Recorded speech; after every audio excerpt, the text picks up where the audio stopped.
That's one of the big reasons here at Bellatorum Resources I hire veterans, because we bring that military camaraderie and culture back into the company, and it's nice to fill that void that I think it's almost impossible to fill anywhere outside of military. You're listening to the 7 Echo Podcast, brought to you by 7 Eagle Group, the place where we highlight inspiring and interesting United States military veterans who have found a successful civilian career after trading in their uniforms.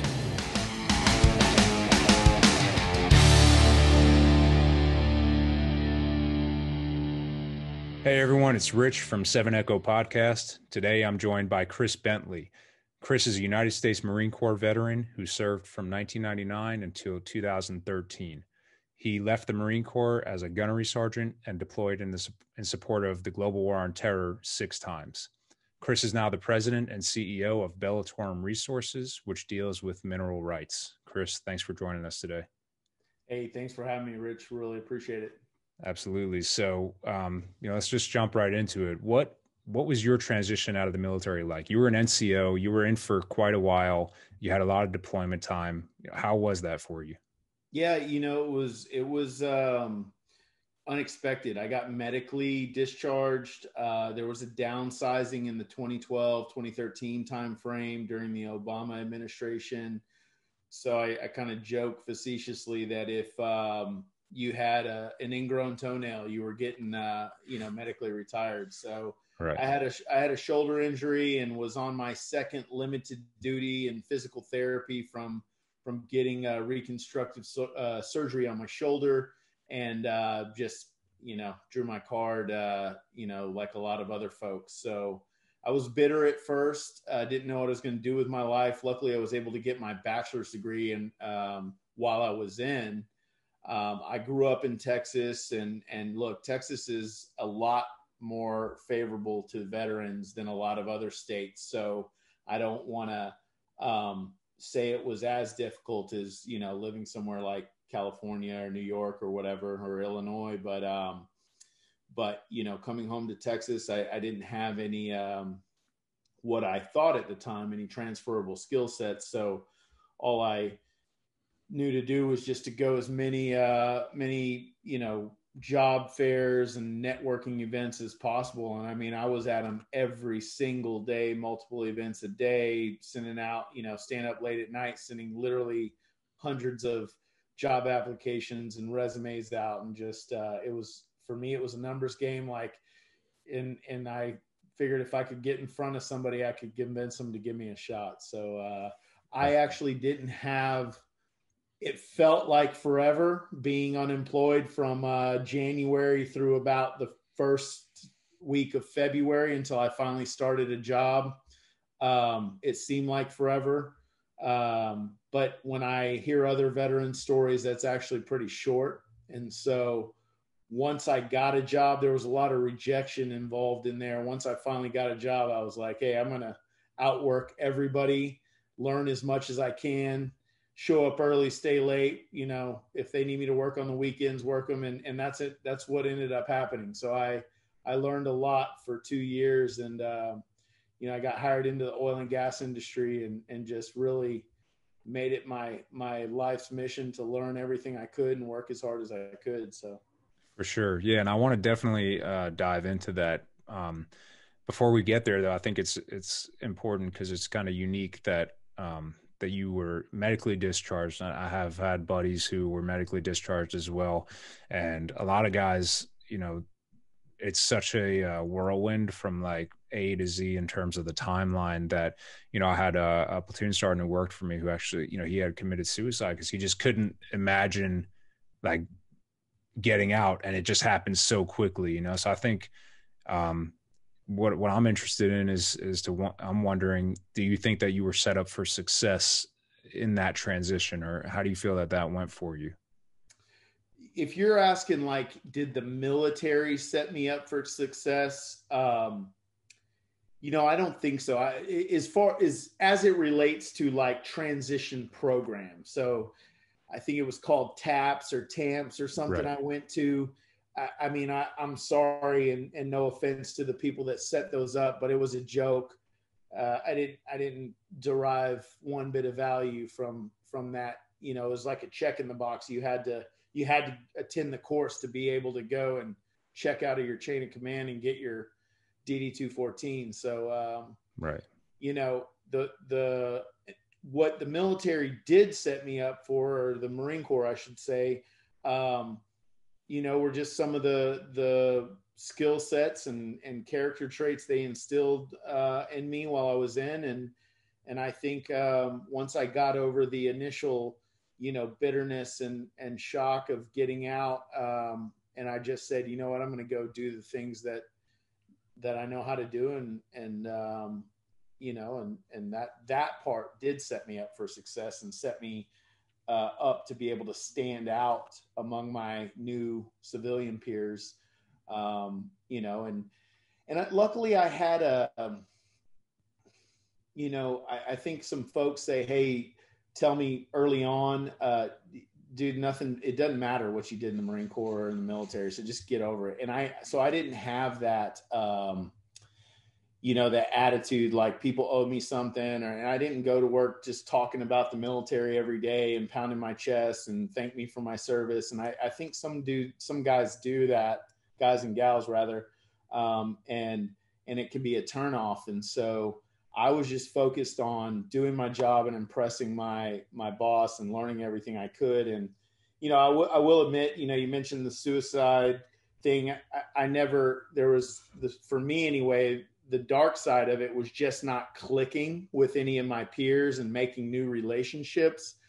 So that part was hard, and, you know, and it remains to be difficult today. I mean, that's one of the big reasons here at Bellatorum Resources, I hire veterans, because we bring that military camaraderie and culture back into the company. And it's nice to fill that void that I think it's, you know, almost impossible to fill anywhere outside of, you know, military units and sports teams.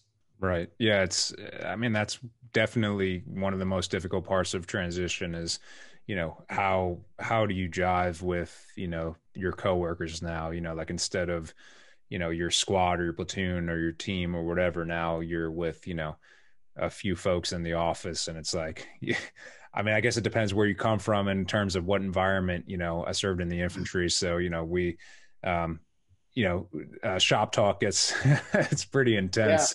Yeah. And, you know, so enough said. You know, yeah, no, right. So you can't necessarily bring that in, you know, yeah. And maybe it's for the better, you know, but talking about some of the graphic things that get spoken about, you know, maybe it's for the better, but it's definitely tough because that's how you connect on a lot of levels with, you know, the people that you serve with and, you know, may end up giving your life to your left or right. So definitely, that's definitely one of the most difficult parts of the transition. I think we hear a lot from vets who get out, you know, and then, I mean, how long do you think that it took you to kind of not necessarily get over it, but find a solution or fix to that gap or that void?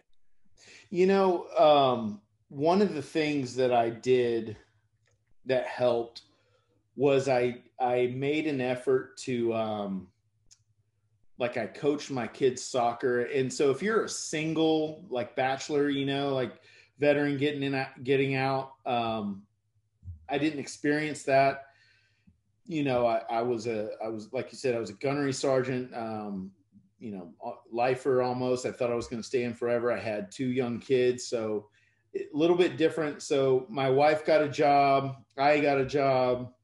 I didn't connect with my peers at my job or at work, but I did coach both of my kids' soccer teams and met other dads through there. And look, there are plenty of good people. I think we get in this mindset where, oh, we can only be around veterans or connect with veterans. And I've made some really quality friendships with civilian folks. And I think you just got to open up your heart and your mind and be willing to find meaningful relationships with other folks, and just know, look, I'm not always going to, you know, that I'm not going to have that veteran connection all the time.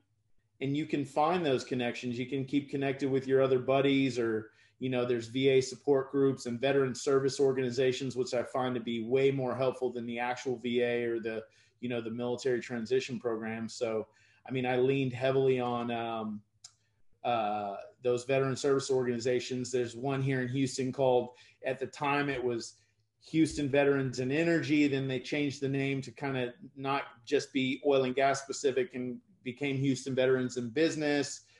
There's these groups here, Lone Star Veterans Association, which then, got rolled up into this Combined Arms and Next Up Veterans program. So, these are great. There's plenty of resources out there if you just go and you have a positive attitude. I think I see so many of our peers, Rich, like walking around with the mean face and their arms crossed and just going and mad at the world and, and then also like they get around other veterans and then they want to, excuse my terminology, but dick measure about whose service was more meaningful than the other. Right. And that's not how you build relationships outside of the military. So once you get out, none of that shit matters, And if that's all you want to do is go tell war stories with buddy, then go do that. But if you want to transition well, then you need to just take the things that you learned in the service, the good things, use them to your advantage and leverage them to get ahead in the civilian world. And then the bad things and the whatever, try to let it go and just move forward with your life. And I think, that's just a general mindset for any human being, right? But I think as veterans, we've had such an extreme experience, especially during the, Afghanistan and Iraq, that it's harder, it's more difficult for us to let it go. But that's where I found that I finally moved forward, is when I just let it go, and realize, hey, I'm in the civilian world now. I'm Mr. Bentley, Mr. Chris Bentley, and nobody really cares about what I did during my 14 years in the Marine Corps. Right. And yeah, and you know what? It's true. I guess it's a bittersweet truth, but yeah, that's probably, if you think about it, in any rifle platoon or any platoon or squad formation, guys who, in order to get ahead, there's nobody in that squad who's like, maybe there's that one guy, but like, oh yeah, I've deployed this many times, I've done this and that. You humble yourself to be a part of that team and to be able to grow, because your platoon sergeant's going to come down and he's going to crush you. So, now, but now you have to be your own platoon sergeant on the civilian side, and you got to be your own, gatekeeper and say, hey, maybe deploying to combat is, not the biggest thing I'm going to do in my life. Maybe I'm going to do something else, but it certainly takes some time to wear off, and it shouldn't be discounted or cheapened or anything. But, like you said, you just got to get past it. You got to humble yourself and be open, or else, you're just going to keep hitting obstacles and nobody's going to feel sorry for you. That's the truth. You got to earn what you get on the outside. And that's another point that, I'm working my way to, which is that, as you mentioned, the skills you learned in the military, you applied on the outside world, which are work hard, keep your head down, keep your mouth shut and your ears open, and, just grind. And that pays dividends, because eventually you go far past your peers once you get some traction underneath you. But that initial investment is what you got to put in, similar to the military. Yeah. Look, the ability to embrace the suck is definitely something you can put on your resume. Maybe not literally, right, but you think about, hey, what do I have to add value? And you think about like 2020, right? Like, this is a shitty year that we're in. Well, we've all been in shitty situations back, whether you went to combat or not. Boot camp sucks, right? You go on a hike, or everybody's getting punished for what one person did and getting dirt kicked in their face doing push-ups in the, in 100-degree weather. Whatever your experience is, I think one thing that sets service members apart is that we've all had some really extremely sucky situations that most other people never even come close to experiencing. And we got through it. We sucked it up. We checked the box and went on to the next thing and advanced. And you have to remember that. And I think that that's one thing. If you can kind of swallow your pride and not verbalize it and boast and pound your chest, is just show it. And I don't mean to get preachy here, but I'm a Christian, and you know, it bothers me when a lot of other Christians like are very judgy and, you know, and whatever, and talk about, you know, how great they are and how not up to par everybody else is. And I think one of the best ways as a veteran and as a Christian, you just show it, right? You just, hey, we've got the resilience and the grit as veterans to get through stuff, to add value, to work hard, to outwork our peers. And that's same, you know, and same in my Christian life. And I'm not nowhere near perfect. You know, I'm not trying to say that. I'm just saying, like, I don't judge people. I just try to be nice to folks and do the best I can, you know, and I think people appreciate that more, and they'll notice, and then you will get the recognition, like, right. You know, so that when people say, hey, you know, hey, Rich, what do you attribute to why you did such a good job? Then you can say, well, you know what? I served in the military and I learned these things and I applied them to my job. And then your boss or whoever's evaluating you, like, oh my gosh, that's so awesome. And then they'll think, I should hire more veterans, right? Yeah, right. Well, that's what gives veterans the right light, as opposed to the stereotypical or the stereotypes that exist out there. I mean, so yeah, I mean, it's a community effort on all veterans to, you know, steward the profession, you know, steward the veteran identity, and so that employers do look to veterans to solve these, like, you know, gaps that they have in their employment needs, and you know, add value to their organizations. So you're 100% right, you know, and I think that gets to like my next point, which is what, you know, I think we kind of eked it out here a few different ways. Maybe if we could recap, like, what would be your advice to, you know, guy or gal who's thinking like, you know what, I'm going to get out within the next year. You know, or I'm getting out. I'm not really sure what I'm going to do, you know, but I know I want to get out, you know. So what would you say to that person? So I'm about to go on a rant. So you just tell me to shut up whenever you feel like it, Rich. That's all right. But number one, use your GI Bill. I mean, come on, we've got this thing that we earned and we put our blood, sweat, and tears. And even some of us, like when I joined, you had to pay into it. And so you earn this GI Bill, go use it, go to college and get a degree that matters. It matters. Some veterans I talk to is like, oh, college is BS. It doesn't matter. You really experience is what matters. Well, you know what? You know, don't hate the player, hate the game, get a degree and get a meaningful degree, not, you know, underwater basket weaving, as we always joke about. Right? Right. But so get your degree, assimilate to civilian life. Not everybody's going to be a war fighter, shooter. You know, people don't have the same experiences than us. Don't be judgmental. Don't be, you know, pounding your chest, and just assimilate. Make friends with your neighbors, with your kids' soccer team parents or whatever, baseball team parents. And just assimilate and realize that, hey, that life is behind you. You can have memories. You can go reminisce and toast to your fallen comrades and brothers and sisters and remember them on Memorial Day and Veterans Day and go to events. I mean, there's so many events. You know, you see these 22-mile silky hikes and all these things. There's plenty of ways to reconnect with that side of yourself. Right. So go do those things, and then, but assimilate to your civilian job and just try to be a part of the team without rubbing people the wrong way. And I mean, I think that's the most valuable advice I could give, and just work hard. I mean, and I know that's so cliche, but I feel like it's easier for us to do. When you talk about folks that have, you know, if you were in maybe we'll leave the Air Force out of this this analogy, but most branches, even the Coast Guard and the Navy, know what it's like to just do some really crappy work. No matter whether you're a grunt or an admin paper pusher at the desk, I think every service member has cleaned toilets with toothbrushes, been demeaned and demoralized by their drill instructors or drill sergeants or whatever you call them in the other branches. You've had to say yes, sir, to people that were 22 years old with pimples on their face when you were 28, you know, like, so we've done things that, that the average citizen hasn't had to do.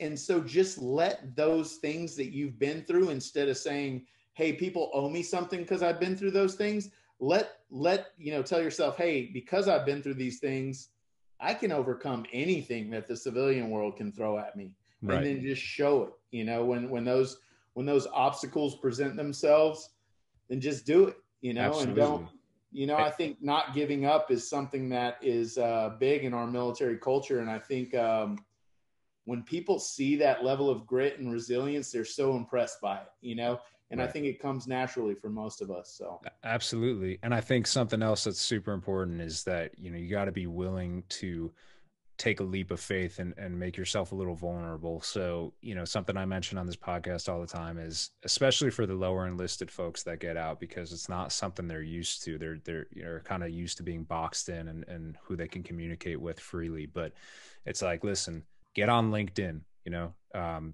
Chris and I connected on LinkedIn and we didn't even know each other, but now right.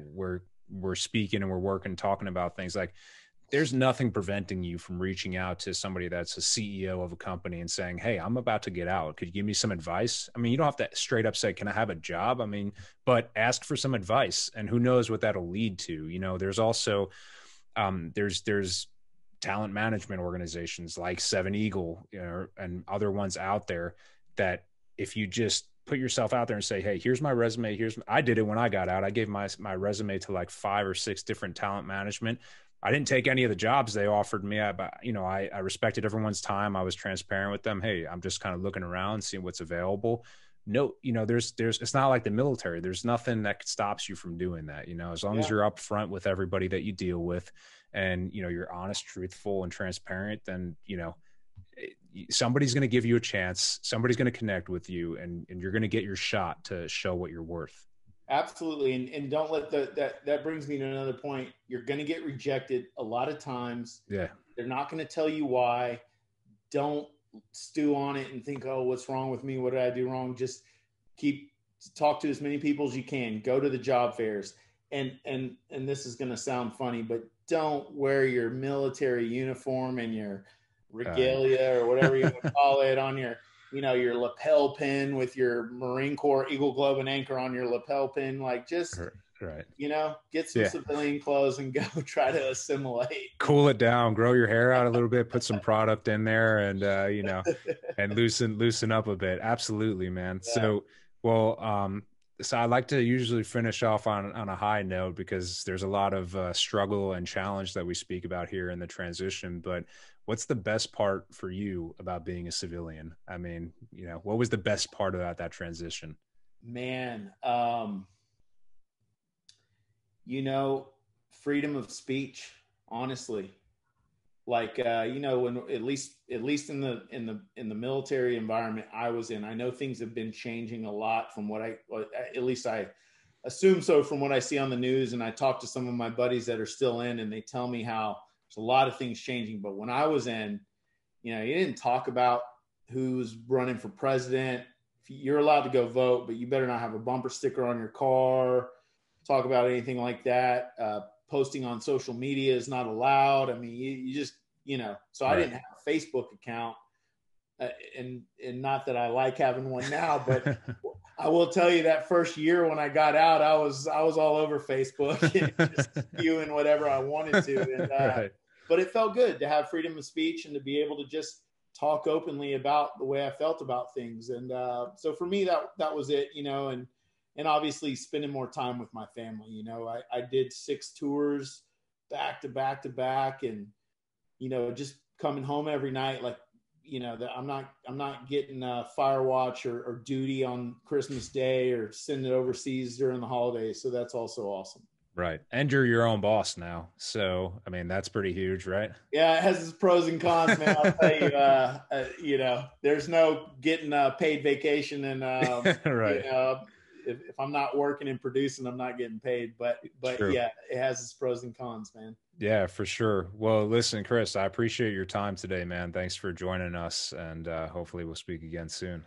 Hey, it was a real pleasure, Rich. Let's stay in touch, man.